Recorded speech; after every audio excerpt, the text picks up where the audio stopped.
Sveiki draugai, šiandien noriu parodyti jums aliuminius stogus. Tai yra aliuminė skarda. Pažiūrėkit, kokie padengimai. Šita skarda stogui naudojama 0,7 mm. Gali būti ir storesnė. Yra labai didelis spalvų diapazonas. Ir jos labai yra panašios į Rite cinką, Titan cinką, varį, sendintą varį. Ir bus dvigubai pigiau negu šios medžiagos. O ilgaamžiškumas aliuminio patys jūs žinot. Šiuo metu visa tai yra restos parodoje, taip pat gali būti ir ant jūsų stogo. Tai reikia jums tik tai norėti.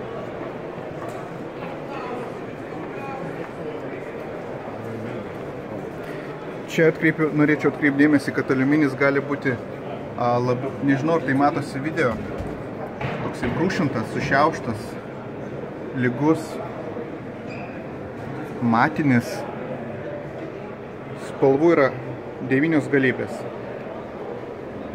Tai yra Euromax fabriko gaminama skarda, Belgijoje esantis fabrikas gamina šios skardas ne tik stogams, bet ir automobiliams ir kitai pramoniai.